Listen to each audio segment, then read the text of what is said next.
Good morning, Bobcats. I'm Chloe. And I'm Brooklyn. Please stand for the Pledge of Allegiance.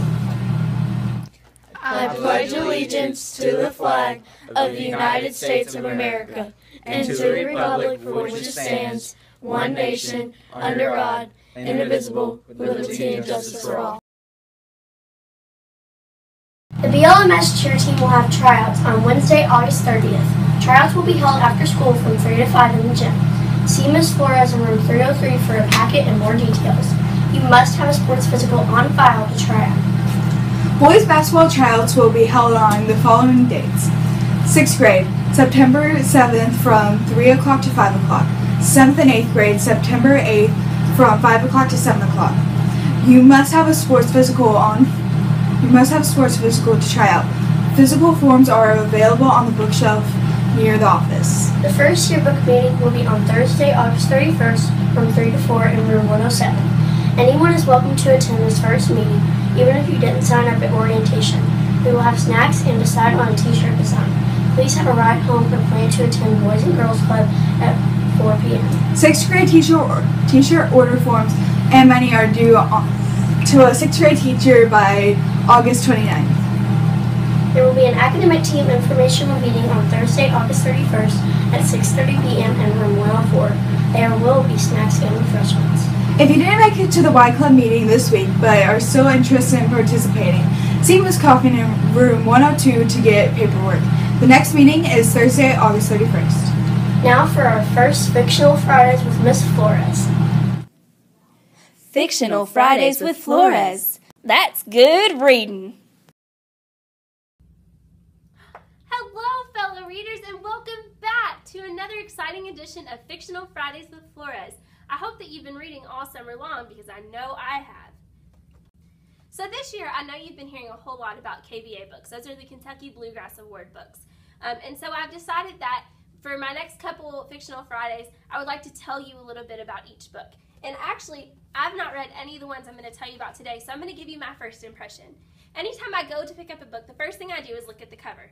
So this book is called Orbiting Jupiter, and on the front we have a guy kind of walking. It's snowy. He looks kind of off kilter, maybe a little exciting. And then I read the back of the book. This one says, when Jack meets his new foster brother, he already knows 3 things about him. Joseph almost killed a teacher. He was incarcerated at a place called Stone Mountain. He has a daughter. Her name is Jupiter, and he has never seen her. What Jack doesn't know at first is how desperate Joseph is to find his baby girl, or how urgently he, Jack, will want to help. But the past can't be shaken off. Even as new bonds form, old wounds reopen. The search for Jupiter demands more from Jack than he can imagine. So that's Orbiting Jupiter. Probably going to be the first one I read off this list because it sounds really good. The next book that we have is called Terror at Battle Creek, which sounds maybe kind of like a war movie to me, or a war book to me. I'm not sure. But it says this is the Hatchet for the post-Katrina generation. So if you've ever read Hatchet, maybe this is your kind of book. There's a picture of a guy in the front, and we got a swamp going on at the bottom. It says the swamp is the last place to be during a storm like this. When his dad disappears, 13-year-old Court is caught in a battle against the Gulf Coast hurricane. Court's father is a local expert on hunting and swamp lore in Lower Alabama and has been teaching his son everything he knows. But when a deadly Category 3 storm makes a landfall, Court must unexpectedly put all of his skills and bravery to the test. One catastrophe seems to lead to another, leaving Court and 2 neighbor girls to face the storm as best as they can. Amid miles of storm-threshed wetlands, filled with dangerous, desperate wild animals, it's up to Court to win or lose the fight for their lives. Okay, nothing like what I expected, but it sounds really good, like on the edge of your seat. The last book I'm going to tell you guys about is called Soar. On the front of Soar, it looks kind of like we have a baseball team, and it says he's got his heart set on saving the game, and Soar is spelt like, like soaring eagles. It says play ball.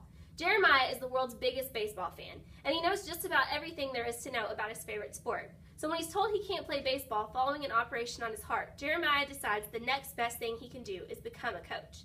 Hillcrest, where Jeremiah and his father, Walt, had just moved, is a town known for its championship baseball team. But Jeremiah finds the town caught up in a scandal and ready to give up on baseball. It's up to Jeremiah and his can-do attitude to get the town and the team back in the game.